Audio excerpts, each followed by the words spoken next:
नमस्कार दोस्तों, मैं योगेंद्र मिश्रा आपका अपने चैनल पर स्वागत करता हूँ। आज का हमारा विषय है संतान से सुख या दुख। मित्रों, एक चार्ट पेपर पे मैं एक जन्म कुंडली बना के आपके सामने लाया हूँ। ये जो लग्न होता है ये जन्म कुंडली का पहला भाव होता है, ये दूसरा भाव, ये तीसरा भाव, ये चौथा भाव, ये पांचवा भाव, ये छठा भाव, ये सातवां भाव, ये आठवां भाव, ये नौवां भाव, ये 10वां भाव, ये 11वां भाव और आपका ये 12वां भाव। जन्म कुंडली में 12 भाव होते हैं। पहला भाव, चौथा भाव, सातवां भाव और 10वां भाव ये केंद्र के भाव हो गए। पांचवा भाव और 9वां भाव ये त्रिकोण के भाव हो गए। पांचवें भाव को और 9वें भाव को परम शुभ भाव माना जाता है। छठा भाव, 8वां भाव और आपका ये 12वां भाव ये त्रिक भाव हो गए। छठे, 8वें और 12वें भाव को त्रिक भाव कहा जाता है।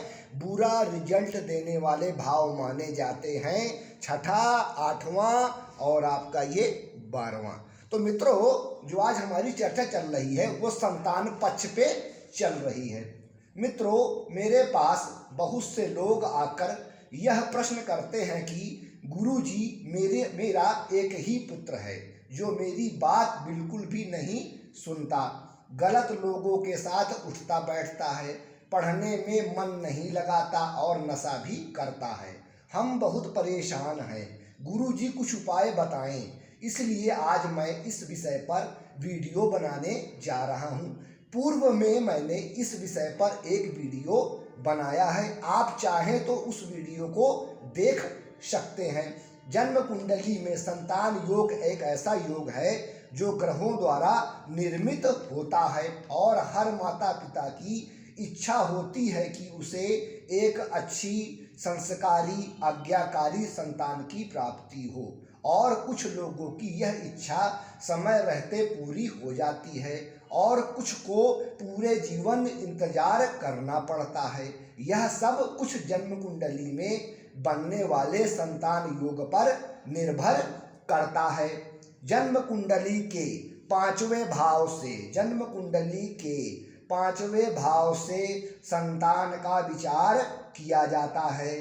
जन्म कुंडली का 5वां भाव संतान प्राप्ति का होता है। आपके कितने पुत्र और पुत्रियां होंगी, आपको अपने पुत्र और पुत्रियों का स्नेह प्राप्त होगा कि नहीं, यह कुंडली का 5वां भाव बताता है। संतान प्राप्ति का विचार पति और पत्नी दोनों की जन्म कुंडली को देखकर ही करना चाहिए। कभी भी एक की कुंडली को देखकर संतान के विषय में गणना नहीं करनी चाहिए, नहीं तो गणना गलत हो सकती है।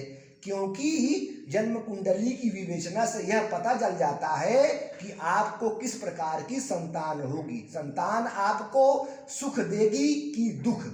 जन्म कुंडली का 5वां भाव संतान का होता है, वहीं 5वें भाव से 5वां भाव होता है 9वां भाव। अगर आप गिनेंगे पहला, दूसरा, तीसरा, चौथा, 5वां, ये 5वां भाव हो गया और फिर आप यहाँ से 5 गिने, पहला, दूसरा, तीसरा, चौथा, 5वां। तो भावत भावम सिद्धांत के अनुसार 5वें से 5वां 9वां भाव होने की वजह से वो भी संतान का भाव हो जाता है, भावत भाव सिद्धांत के अनुसार। तो 5म भाव के साथ 9वां भाव का भी विचार किया जाता है संतान सुख के लिए। 9वां भाव से हमारे भाग्य का, किस्मत का, धर्म का और हमारे संचित कर्मों का भी विचार किया जाता है। संतान सुख के अलावा भाग्य, किस्मत, धर्म और संचित कर्मों का भी विचार होता है। इसलिए संतान सुख के लिए कुंडली के 5वें भाव के अलावा 9वां भाव का भी विचार करते हैं और इसके साथ 11वें भाव का भी विचार किया जाता है। क्योंकि हमें जीवन में जो लाभ प्राप्त होता है उसे 11वें भाव से देखा जाता है और 11वां भाव 5वें भाव से, क्योंकि 11वां भाव 5वें भाव से समसप्तक होता है, जिसका सीधा प्रभाव 5वें भाव पर पड़ता है। एक दूसरे के आमने सामने होते हैं 5वां भाव और 11वां भाव। तो 11वें भाव में बैठे हुए ग्रह 5वें भाव को प्रभावित करते हैं। 11वें भाव में बैठे ग्रहों का सीधा प्रभाव 5वें भाव पे होता है। वहीं ग्रहों में देवगुरु बृहस्पति से संतान सुख का विचार किया जाता है। कुंडली में देवगुरु बृहस्पति को संतान का कारक माना जाता है। जब भी कुंडली में देवगुरु बृहस्पति मजबूत बली अवस्था में होते हैं तो व्यक्ति को संस्कारी आज्ञाकारी संतान की प्राप्ति होती है। वहीं जब कुंडली में देवगुरु बृहस्पति कमजोर पीड़ित अवस्था में होते हैं तो व्यक्ति को संतान से संबंधित परेशानियों का सामना करना पड़ता है। इसलिए उत्तम संतान, गुणवान संतान के लिए देवगुरु बृहस्पति की स्थिति को देखा जाता है। संतान सुख के लिए 5वें भाव का विचार किया जाता है। 5वें भाव में किन ग्रहों का प्रभाव है, 5वें भाव में किन ग्रहों का प्रभाव है, 5वें भाव में कौन सा ग्रह स्थित है, 5वें भाव में किन किन ग्रहों की दृष्टि पड़ रही है और 5वें भाव के स्वामी पंचमेश कुंडली के किस भाव में स्थित है और किन ग्रहों के प्रभाव में है। कहीं 5वें भाव के स्वामी, कहीं 5वें भाव के स्वामी पंचमेश कहीं 6ठे, 8वें या 12वें भाव में तो स्थित नहीं है। इन सारी स्थितियों को देख लेना चाहिए। इसके बाद संतान पक्ष की गणना करनी चाहिए मित्रों। जो ये सही तरीका होता है संतान पक्ष को देखने का।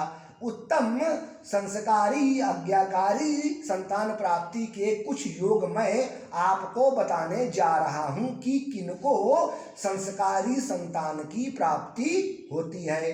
कुंडली के 5वें भाव का स्वामी पंचमेश, कुंडली के 5वें भाव का स्वामी पंचमेश स्वग्रही हो, यानी कि 5वें भाव का स्वामी पंचमेश 5वें भाव में ही स्थित हो और मजबूत हो, बली हो। 5वें भाव पर पाप ग्रहों की दृष्टि ना हो और 5वें भाव पर शुभ ग्रहों, कारक ग्रहों, विशेष तौर पर देवगुरु बृहस्पति या शुक्र की पूर्ण दृष्टि पड़ रही हो। 5वें भाव पर राहु, शनि और केतु की दृष्टि ना पड़ रही हो।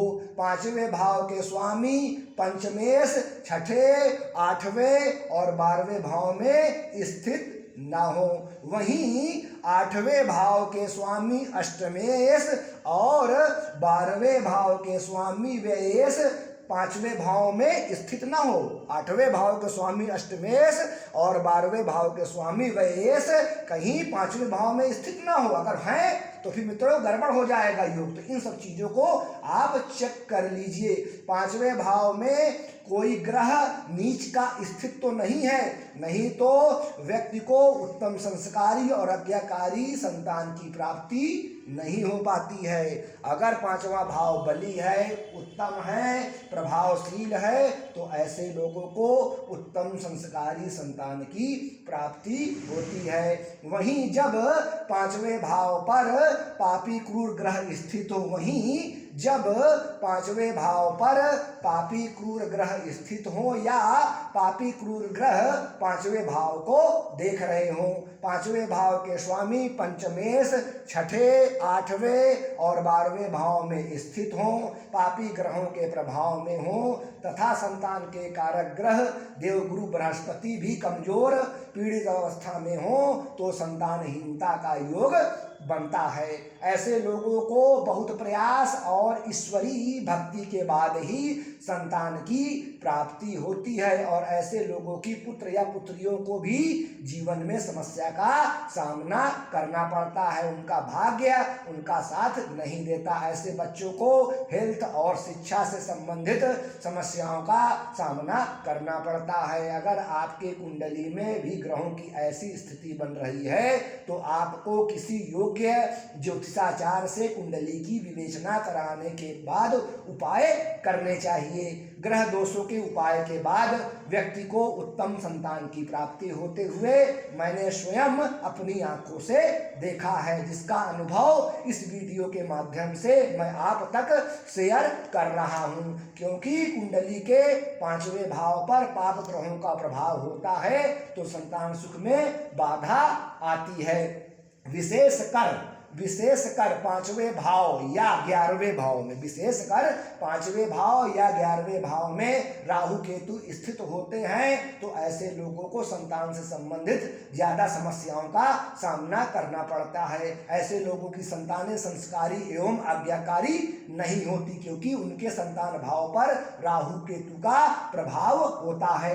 किसी भी स्त्री के 5वें या 11वें भाव में राहु स्थित होता है तो ऐसी स्त्री के गर्भपात होने की बार बार संभावना बनती है। बहुत मुश्किलों के बाद ही संतान सुख की प्राप्ति उसको होती है, उसमें भी पुत्र होने की संभावना बहुत कम होती है। 5वें भाव व 11वें भाव में राहु के प्रभाव से ऐसे लोगों की संतानों को भी कष्ट प्राप्त होता है, उनको कुछ न कुछ समस्या लगी रहती है। इतना खराब होता है कुंडली के 5वें भाव में राहु या केतु का प्रभाव। कुंडली के 5वें भाव में राहु कभी भी शुभ प्रभाव नहीं देता। 5वें भाव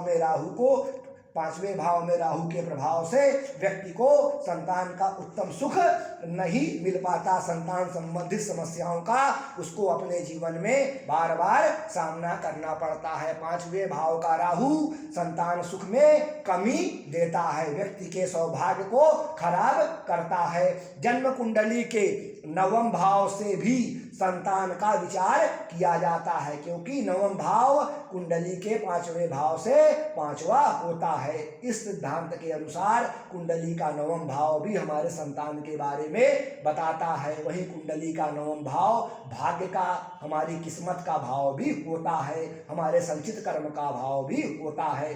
किस्मत का भाव होने की वजह से 9वां भाव सबसे महत्वपूर्ण भाव बन जाता है, क्योंकि हमारा भाग्य जब मजबूत होता है तो हम जीवन में जो चाहते हैं वह प्राप्त कर लेते हैं, क्योंकि 9वां भाव के बली मजबूत होने से ईश्वर की कृपा हमको मिलती है। इसलिए जब हमारे ऊपर ईश्वर की कृपा होगी तभी तो हमें उत्तम संस्कारी आज्ञाकारी संतान की प्राप्ति होगी। जब भी कुंडली का 9वां भाव मजबूत होता है, बली होता है, तो व्यक्ति को ईश्वर की कृपा मिलती है और उसको उत्तम संस्कारी संतान की प्राप्ति होती है। वहीं अगर कुंडली का 9वां भाव पीड़ित हो जाता है, कमजोर हो जाता है, तो व्यक्ति को ईश्वर की कृपा नहीं मिलती और उसको अच्छी उत्तम संतान की प्राप्ति नहीं हो पाती, उसकी सुख में कमी होती है और उसको धन संबंधित भी समस्याओं का सामना करना पड़ता है। इसलिए 5वां भाव व 9वां भाव का बली होना अत्यंत जरूरी हो जाता है उत्तम संस्कारी और आज्ञाकारी संतान की प्राप्ति के लिए। संस्कारी आज्ञाकारी संतान प्राप्ति के लिए